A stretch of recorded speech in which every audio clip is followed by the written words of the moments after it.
Hi everybody, this is Liam Martin from Running Nomad, and in today's video we're going to be talking about nomad visas. These magical little documents that allow you to travel wherever you want, whenever you want, as long as it's in a particular country.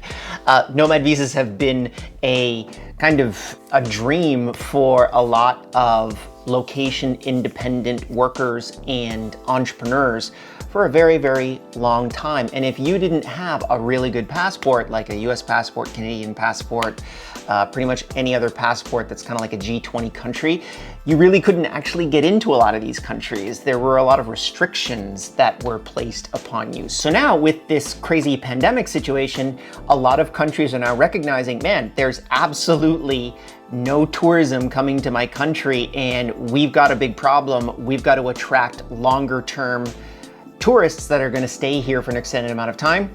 The nomad visa was born. So there actually are a whole bunch of countries that are going to start implementing it probably within the year or have already implemented it. I'm going to be going through all of those different nomad visas, how much they cost, how long they are, what the requirements are, all that kind of stuff. So stay tuned. And if you haven't subscribed, for crying out loud, why haven't you done that yet? We talk about this stuff all day long. Okay, so first off, before we get into that, what do you actually need a digital nomad visa for? Well, it's actually a much bigger problem than you'd think. And for people that have been doing it for years, like me, it is a big issue. So people that travel very, very quickly, let's say less than 1 month per place, probably don't have that big of an issue.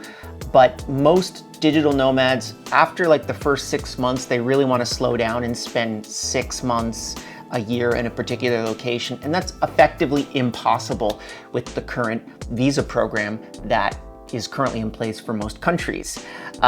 The reality is that the average visa, and most people that probably have like a US or Canadian passport wouldn't know this because you get a visa on arrival, so you don't actually have to apply for one. There are some countries that you have to apply for.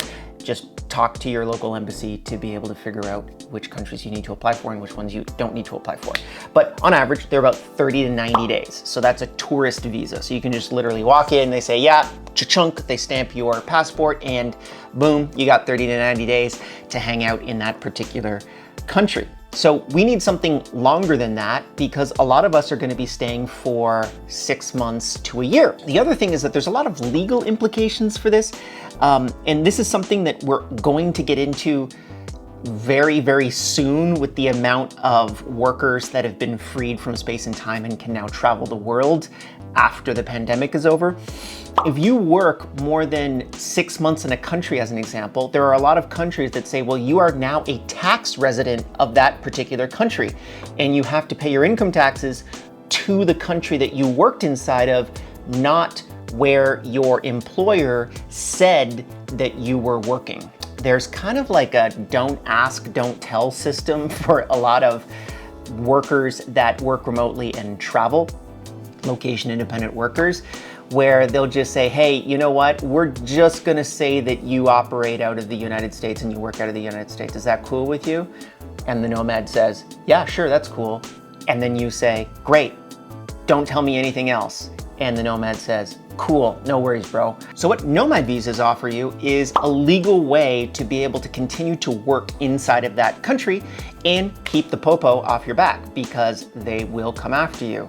You don't think that that's gonna happen until it actually happens to you. I have tons of friends of mine that run companies that are being sued by governments saying, hey, you owe me payroll taxes in country X because you had 200 of your workers wintering in my country.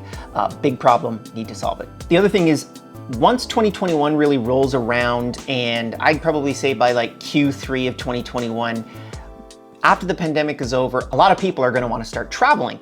And the reality is that we've seen the largest shift in human history of $100,000 plus jobs go remote. Literally in the last 6 months, those jobs are going to stay remote. They're not going to change. We're at about 45% of the US workforce working remotely right now, as opposed to 5.5% before the pandemic started. It's gonna be pretty crazy. 2022 is gonna be nuts. So we need to be able to have this infrastructure in place. And if you're thinking about traveling remotely for an extended amount of time, you need to think about this. This is really important. If you don't think about this in the right way and you don't get all your ducks in a row, you could be in some pretty deep trouble 6 months into your trip. So I found about 5 major visas that you can pretty much get today or will be able to get by mid-2021. A couple of those are caveats. I'm not exactly sure, but I'm pretty darn sure. Check back to this video and I will update in the notes down below with information connected to a particular visa program so that you can get the best updates, particularly if this thing gets a lot of views and blows up. If there's like 10 views on this video, then I'm not gonna update it, just totally upfront with you. But if it gets a lot of traffic, I will absolutely update it. So number 1 is Estonia. Now, Estonia is the OG of digital nomadism and remote work. For those of you that don't know, companies like Skype come from Estonia, a bunch of other tech companies that are huge come from Estonia. They're gonna be offering a 12-month long visa for 3,500 euros. And that to me is a steal because Estonia is really a first world country. Fantastic infrastructure. I think they have like free transportation in most of their major cities, public transportation, so it's pretty amazing. You can work there and you can operate your business there. Another honorable mention, I'm gonna cover this up so that I don't get in trouble. You can also get Estonian e-residency. Now, Estonian e-residency is, I realized that was upside down. Estonian e-residency. You can get a way to structure your entire business out of Estonia. And here's the magic part about Estonia. You can set up a corporation, it's OECD approved, it's an EU member, so basically you can operate with all of the rest of the European Union and basically operate with any other country on planet Earth. Their banking system is amazing. This card that I have connects to a USB chip and literally plugs into my computer. And if I want to pay my taxes or do my banking or anything like that, they use blockchain technology to authenticate every single citizen. E-residency costs about 1,000 euros, I believe. I can't really remember the exact price. If you go to Running Remote, we'll actually be running, we partner with them all the time. So we run a really fantastic partnership program. So if you want to sign up for e-residency, just put this down in the comments below and I will set you up. But the magic part about e-residency and setting up your corporation inside of Estonia is they do not tax profits. They only tax dividends. So let me unpack that. Most corporations, if you are a company that makes $1 million in revenue and $500,000 in profit, you have to pay tax on your profit. So in the United States, that's like 20-something%. In Canada, it's about 14.5%. So anytime you make profit, you got to pay your tax on it. So why would you want to do that? Well, it's actually kind of stupid. What you want to do is spend as much of that money as humanly possible to minimize your tax liability. So invest in equipment, invest in people, that kind of stuff to keep growing your business. But that also means that there's less money to put in your particular pocket as the business owner. So Estonia flips that up. They only charge you on dividends and it's 10%. I believe it's like 9.8%. Again, I'm not a lawyer or accountant, nor do I play one on the internet, so please do your own research. But effectively, 10% tax on dividends means that same $1 million business that makes $500,000 in profit, you don't pay a penny on that particular profit. You just deposit it into your bank account, into your Estonian bank account, and it just sits there. And you can invest it, you can do whatever you want with it, it will just continue to build. But what you're taxed on is dividends, meaning you issue a dividend to yourself as the sole shareholder of the business, as an example, and then they charge you a 10% dividend tax on that. Now, there is a double taxation issue, so if there is a tax treaty between the United States and Estonia, so what would happen is you basically pay your 10% tax in Estonia, and then whatever the difference is, you would pay that in the United States. Again, I'm not a lawyer or accountant, please do your own research, but it's pretty fantastic if you want to be able to save money and let's say do other businesses or do other big projects off of that, because then it would simply be a reinvestment of that capital. Very exciting. And Slapping the nomad visa on top of that means you can set up in Estonia, hang out for an entire year, build your business, build a multi-million-dollar business, and pay no taxes on it, which is pretty darn exciting. Georgia is the next one, and not many people know about Georgia. A real great digital nomad hub is Tbilisi. Hopefully I'm pronouncing that correctly. I have personally never been there, but it is on my list. And you can get a 6-month to 1-year visa in Georgia, but you must provide proof of income. So you must provide at least $2,000 USD per month as a proof of income to be able to get the nomad visa. So if you're employed at any company and you're making under $2,000 a month, it's probably a bad idea for you to be a digital nomad anyways. So I think pretty much everyone that's considering this is covered. If you work for yourself, go get a job.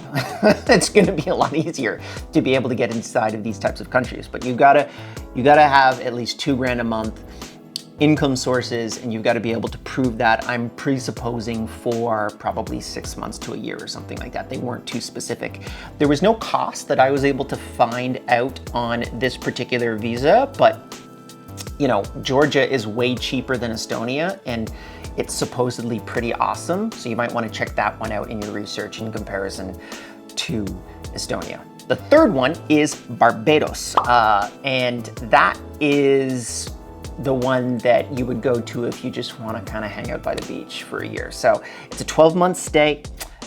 You must provide income proof, and it costs $2,000 for that 12-month visa. The reality is that probably, and they're not specific on the amount of income that you need to actually prove, but assume $2,000 USD per month as an example to be able to travel there. I think that this is probably the really cool kind of beach angle. I know that there are a couple people that have already taken advantage of that type of visa and are in Barbados right now. So definitely check that one out if you're interested in a little bit more kind of sand and surf than Estonia or Georgia, because I'm pretty sure those are very cold places. Croatia also announced that they are setting up a nomad visa. There's not many details on this, but it should be out in months, theoretically, and there's no actual feedback on costs or anything like that, but they are actively working on it. That's at least what their Instagram said when they were talking about the Croatian visa. So keep your eyes peeled on that one. Croatia is a fantastic country. We have some staff out of Croatia because it's such a good lifestyle country.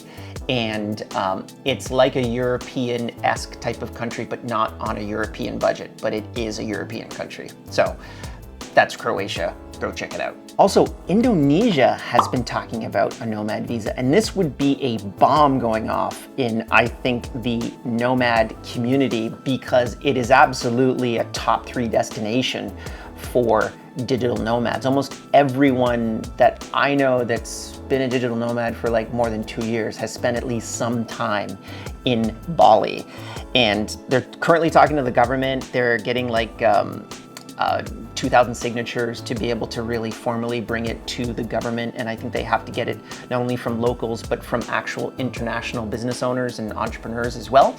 And it's probably gonna be about $5,000 a year. I think that Bali, and more specifically Indonesia, understands that they could charge a lot more for these types of visas, because what it effectively does is makes everyone legal under that framework, so then they can go after the people that are not being legal under that framework and are frankly taking advantage of the local economy. So I'm quite excited about that. I mean, the reality is that digital nomads are some of the lowest cost income generators that any country could have. Quite literally, they consume no government services, no healthcare costs, no education costs, and anything like that. They come to your country, they inject a ton of capital, they stay for a relatively short term, talking like 3 to 18 months. They go out to restaurants, they go to hotels, they go to Airbnbs, they do all that kind of stuff, and then they leave. So you don't have to pay them pensions, or you don't have to do any of the things that you have to do for regular citizens. And here's the best part.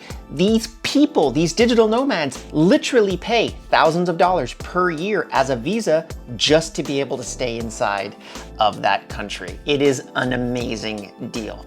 So if you know of any other digital nomad visas, please put them down in the comments below. I'd love to be able to get some insights on them. As I said, if this thing goes well, aka this video, I'll update this video as much as possible to be able to make sure that you have the most up-to-date information.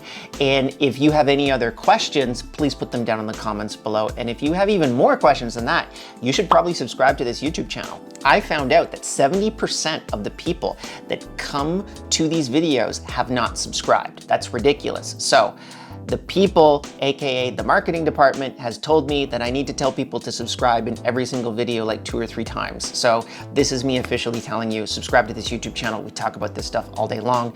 It's super cool, super nerdy, and you should do it. Other than that, I hope to see you in the next video.